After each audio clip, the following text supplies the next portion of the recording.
Nou, dit is 'n aaklige realiteit in die kerk van alle eeue, is dat daar uit die kerk se eie geleedere, dat daar mense na vore kom, wat die volk op 'n dwaalspoor lei, en wat die kerkmense op 'n dwaalspoor lei.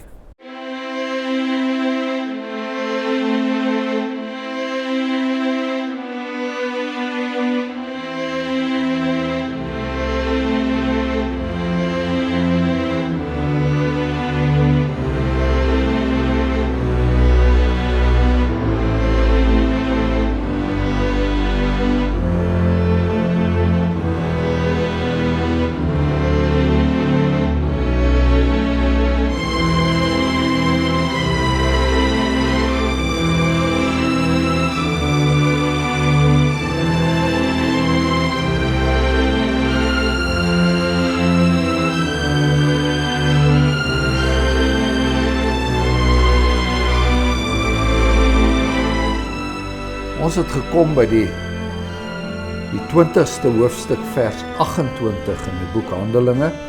Die apostel Paulus op pad na Jerusalem, wat die ouderlinge van Efese toespreek in 'n baie laaste en dringende vermaning en bemoediging aan hierdie gemeente waar hy 3 jaar lank die bediening waargeneem het. Maar voordat ons daarmee begin, kom ons bid net eers saam. Ons hemelse Vader, ons is in alle opsigte afhanklik van U, afhanklik van U seëninge wat U vir ons gee om ons hier op aarde te onderhou, en ons dank U daarvoor. Ons dank U by voorbaat daarvoor, want ons het 'n geskiedenis waarna ons kan verwys, waarin U nog altyd die skepping onderhou het, nog altyd vir die kinders gesorg het, nog altyd gesorg het dat daar daaglikse brood is, waardeur ons U kan dien en waardeur ons die werk wat U vir ons gegee het hier op aarde kan doen. Ons dank U vir die geestelike seëninge wat ons ontvang. Dit wat U vir ons hier meedeel, en dit kom nie uit ons uit nie, dit is die Heilige Gees wat hierdie woorde laat opskryf het, en dit kan deur die genade van die Heilige Gees verklaar en verstaan word, en ons bid dat hier dan vanaand verklaring en verstaan sal wees tot die eer en verheerliking van ons Here Jesus Christus en sy koninkryk. Amen. Goed, so aanvanklik in daardie rede van die apostel Paulus het hy na sy eie bediening verwys, die geskiedenis van die tyd wat hy daar spandeer het in Efese, maar nou, baie dringend, is hy op pad na Jerusalem. En hy sê ook, dat hy weet, dat wanneer hy in Jerusalem kom, dat daar vervolging op hom sal wag. En hy is baie seker, dat hy hierdie ouderlinge van Efese nie weer sal sien nie. En dan sê hy in vers 28, gee dan ag op julleself en op die hele kudde, waaroor die Heilige Gees julle as opsieners aangestel het, om as herders die gemeente van God te versorg,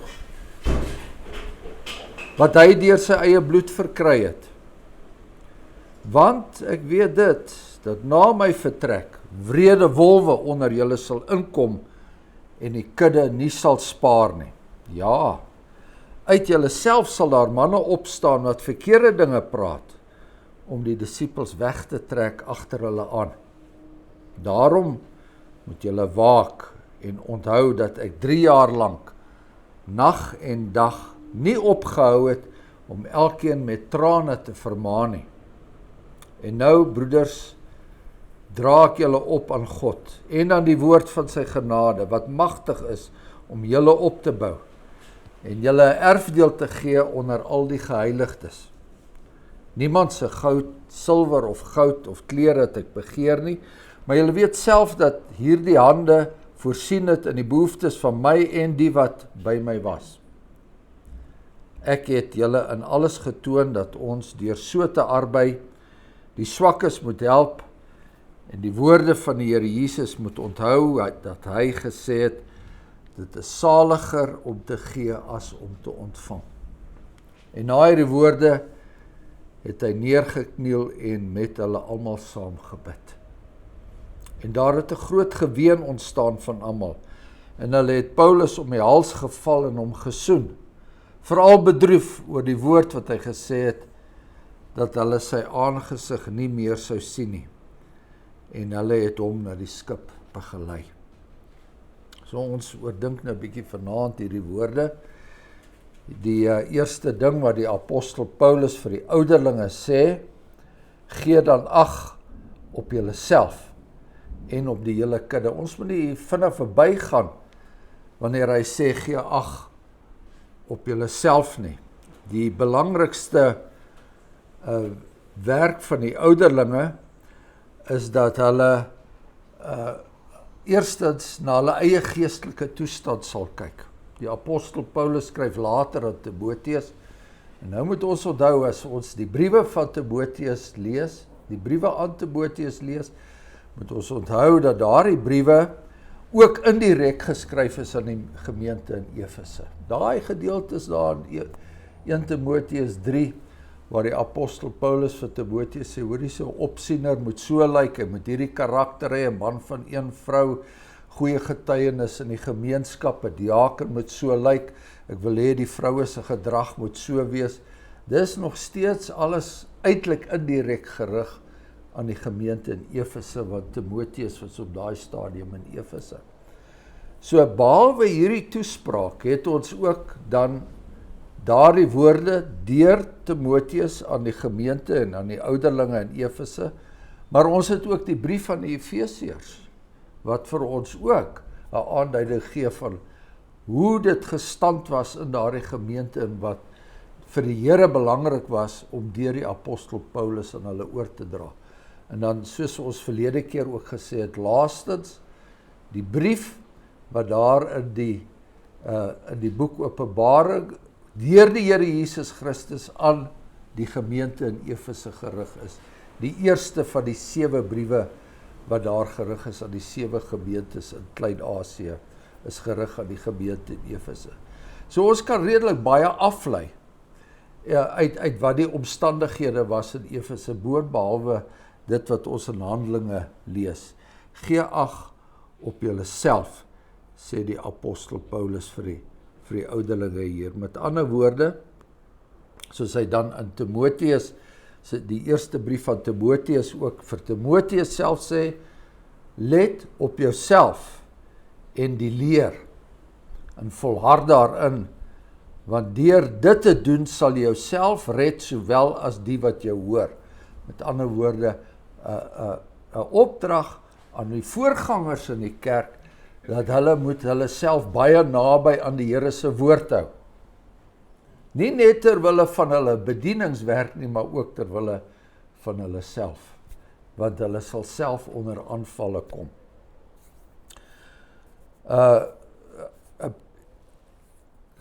C.S. Lewis, 'n Engelse skrywer, het een keer gesê, dat as jy 'n ware Christen is, sal jou reuksintuie gedurig ingestel wees op die innerlike, noem dit dan nou pittoilet van jou eie gedagtes, van jou eie sonde wat in jou is. Jou reuksintuie sal baie fyn daarop ingestel wees. En dit val onder hierdie woorde. 'n ander prediker het gesê dat my gemeente se grootste behoefte, hulle grootste nood, is dat ek as prediker heilig moet lewe en heilig moet wees. So let op julleself, en dan kan ons nou aansluit by ander gedeeltes wat daar ook oor die ouderlinge gepraat word en oor hulle opdrag om heilig te wees, om hulle werk te doen. En dan kom ons nou en dit bring ons by die volgende deel van daai opdrag, en op die hele kudde. En op die hele kudde, so die apostel Petrus, hy skryf aan ook aan gemeentes daar in Klein-Asië in sy eerste brief, en hy sê vir die ouderlinge, Ons moet die voorbeeld volg van die opperherder, ons wat herders is, en ek as ouderling is 'n medeherder. En dit is waar ons nou ook al gesê het, waar ons moet die oorgang begin sien van die apostelskap na die ouderlingskap toe. Die apostel Petrus, wat een van die apostels was, maar hy was ook 'n medeherder wanneer hy hierdie brief skryf. So wanneer Paulus hierdie brief skryf, skryf hy dit as 'n herder, as 'n ouderling aan die ander ouderlinge, soos dit ook hierso gestel word. So manne, ons moet na onsself kyk en ons moet die hele kudde waaroor die Heilige Gees julle as opsieners aangestel het, om as herders die gemeente van God te versorg. Mens kan baie gedeeltes in die Bybel nou aanhaal van die kudde motief, die herder motief wat dwars deur die Bybel loop, wat die Here Jesus byvoorbeeld vir Petrus gesê het daar in Johannes 21, sê Petrus, het jy my lief? Hy het dit 3 keer vir hom gesê, en dan sê hy, pas my skape op en laat my lammers wei. Daardie gedagte tot hierso ook, waar ons aan die einde van die Bybel in die boek Openbaring weer eens die gemeente sien as die Here se kudde, en hy lei hulle daar na die weivelde wat groen is en die waters waar rus is. So die kudde moet versorg word, en dan voeg hy by wat hy deur sy eie bloed verkry het. Wat wie deur sy eie bloed verkry het? God. So hier's nie enige twyfel oor die goddelikheid van die Here Jesus Christus by die apostel Paulus. Nou, as geen twyfel daaroor nie, die Jehova getuies sê mos dat Jesus Christus was nie God gewees nie, maar daar staan die gemeente van God te versorg wat hy deur sy eie bloed verkies het. Wie se bloed? God se bloed. God se bloed het vir daardie gemeente betaal, en as dit God se bloed is, dan kan dit mos nie anders wees dat die Here Jesus Christus self God was nie. Wat hy deur sy eie bloed verkry het. Pragtig ook, né, die begin van ons belydenisskrif, die Heidelbergse Katekisme, Sondag 1, wat is jou enigste troos in lewe en in sterwe? Dis dat ek nie aan myself in lewe en in sterwe nie aan myself behoort nie, maar dat ek aan my getroue verlosser Jesus Christus behoort. Ek is sy eiendom. Hier sien ons wat hy verkry het, sy eiendom, en hy dit verkry, sê die katekismes ook, deur sy kosbare bloed. Dan is dit presies net wat ons hier ook sien.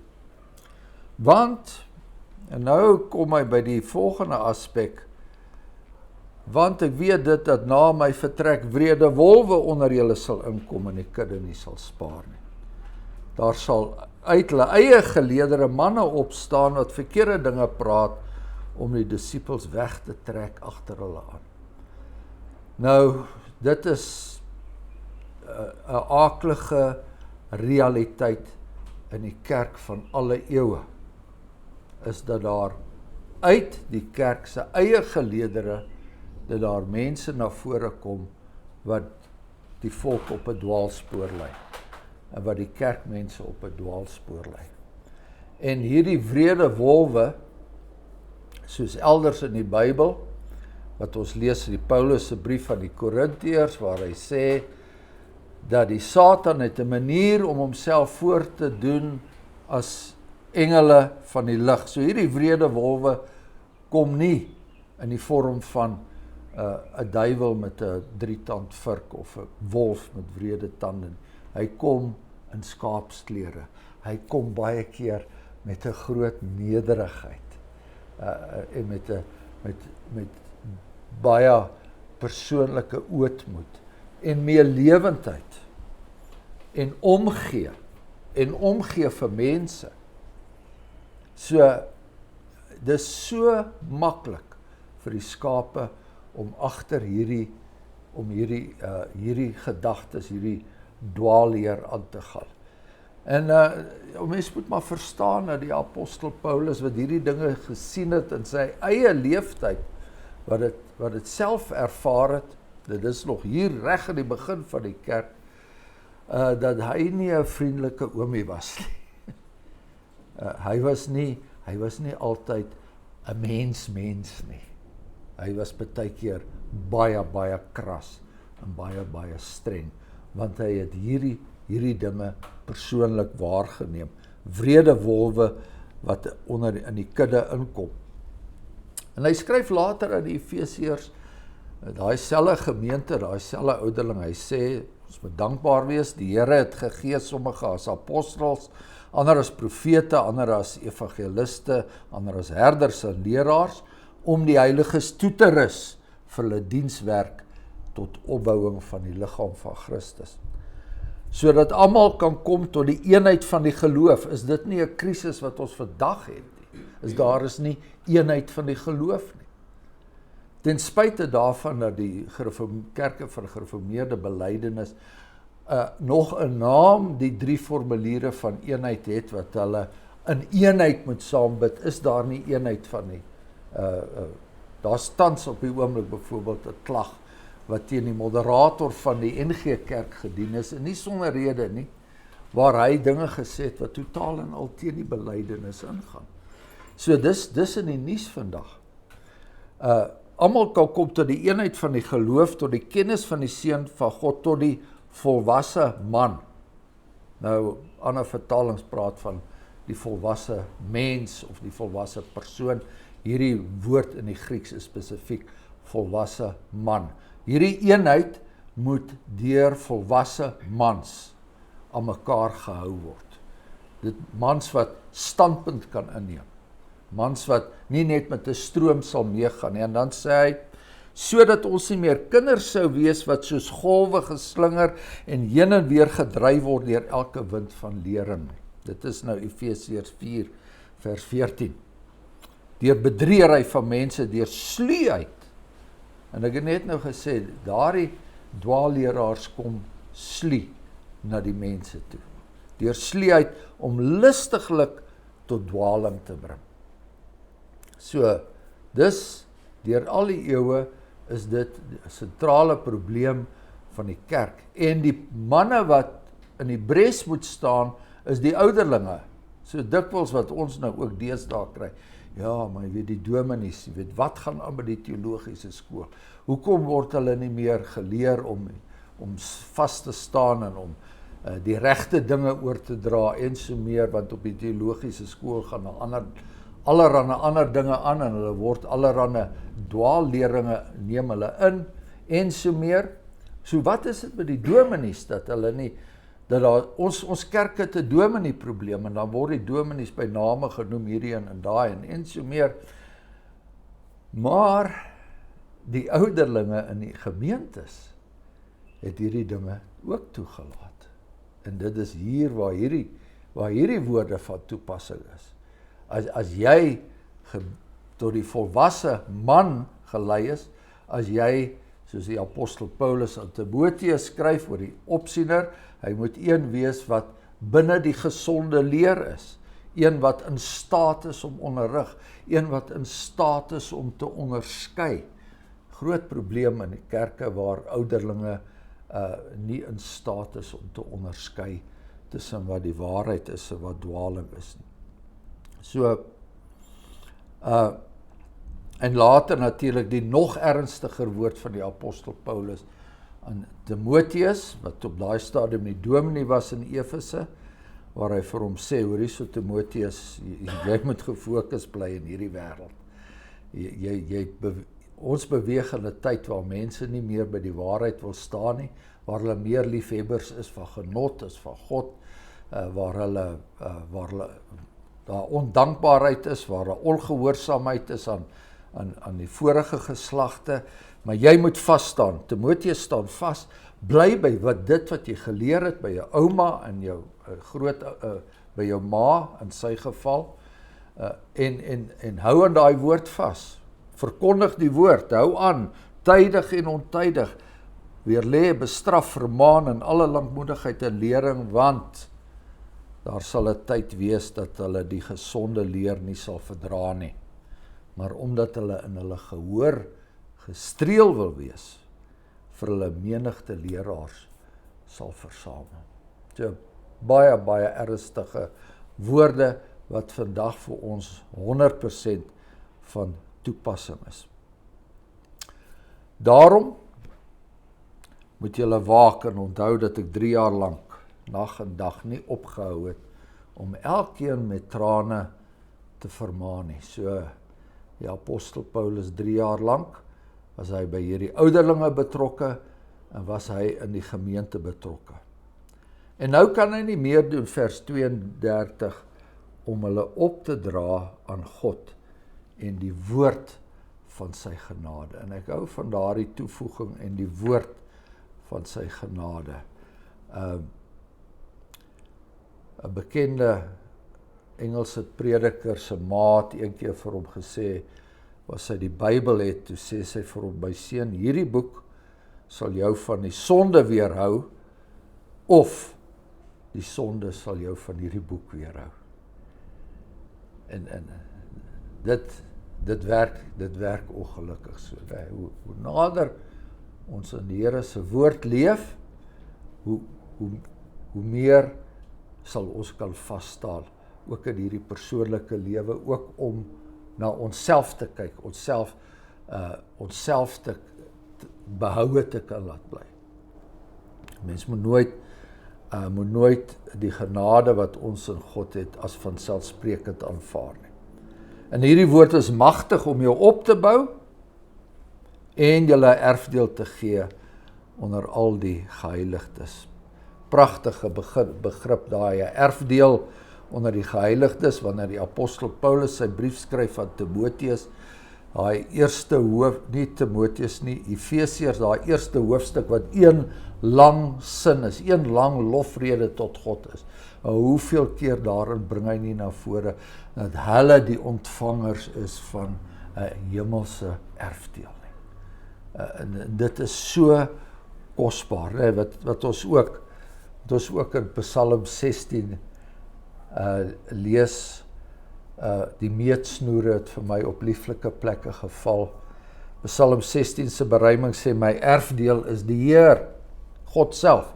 My erfdeel is die Heer, en my vreugdebeker, my lot is in sy hand vir ewig seker. My erfdeel is op aarde skoon vir my, dit wat ek nou reeds hier ontvang. Die meetsnoer val in plekke lief en lustig. Dit is Tosius wat dit so mooi beruim het. Goed, weer eens 'n persoonlike mededeling, vers 33, waarin hy, soos hy aan die Tessalonisense ook sê, dat hy vir sy onderhoud gesorg het. Nou, mens kan dalk hieruit aflei dat die dominee moet vir homself sorg, hy moet 'n tentmaker bediening hê, of iets van die aard, maar dan is daar ook ander gemeentes, ander situasies, soos ons aflei uit sy brief aan Filippi, waar die Filippense die vir Paulus onderhou het, maar om net so is gelyk aan teken van daai tyd tot hierdie tyd te stel, soos elders in die boek Handelinge, is nie altyd geregverdig nie. Ons weet uit hierdie gedeelte dat die apostel Paulus was in 'n reisgeselskap gewees. So hy was nie 'n permanente dominee soos ons vandag het in gemeentes nie. Hy was in 'n reisgeselskappe. Ons lees daar in begin van Handelinge, nou ook in hierdie hoofstuk, wie almal saam met hom was, Aristarchus, Timoteus, Lukas. So hierdie manne het vir hulle self gesorg. Ek weet nie of Paulus 'n reisende tentmaker besigheid gehad het of wat hy gedoen het nie, maar hy sê hy het vir homself gesorg. Dit het hom natuurlik in 'n baie goeie posisie gestel om in alle eerlikheid met die gemeente te praat, want baie keer wanneer predikante afhanklik is van hulle traktement, dan is hulle maar geneig om die waarheid so bietjie af te vuil, sodat dit, indien hulle nog by die waarheid uitkom. Maar goed, Hy sê, ek het in alles getoon, dat deur so te arbei, sê hy in vers 33, sê hy dat ons die swakkes moet help, die woorde van die Here Jesus Christus moet onthou, hy wat gesê het, dit is saliger om te gee as om te ontvang. So, deel van ons opdrag, hoekom ons die 4de gebod onderhou, soos na die katekismes kyk, is sodat ons moet optrek elke Sondag saam met die gelowiges, om die verkondiging van die woord te hoor, en om die armes te versorg. Kardinale deel van die erediens. Dis nie maar net 'n kollektetjie nie. Dit is ook 'n kollekte, 'n insameling vir die armes, wat in ons belydenis vasgevat is. Maar nie net dit nie. Wat interessant is hier, is dat hy sê, die Here Jesus het gesê, dit is saliger om te gee as om te ontvang. Wat interessant is oor hierdie woorde, en dit is, ons kry nie daardie woorde terug in die evangelies nie. So as ons die evangelies lees, dan sal ons nie hierdie woorde sien nie.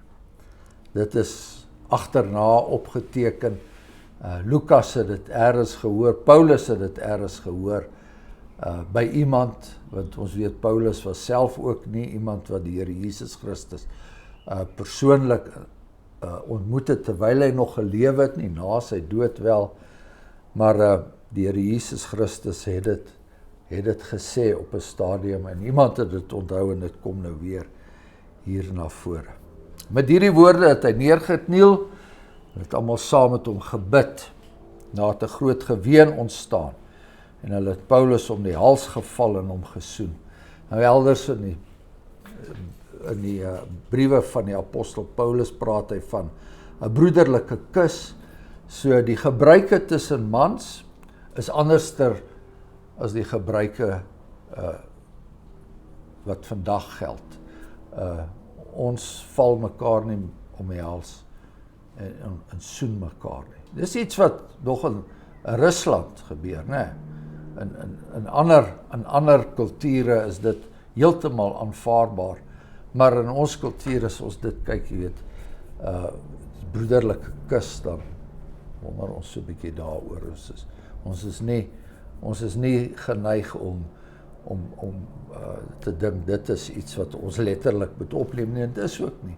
Maar dit is 'n aanduiding van toegeneentheid, tot broederskap, tot aanvaarding, en so meer, Here Jesus Christus, wat natuurlik self deur 'n broederlike kus verraai is.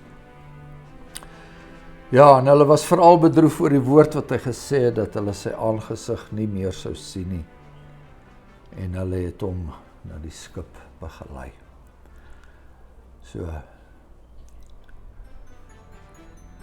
is daar enige vrae? Ek het nou die teken gekry, my tyd is op.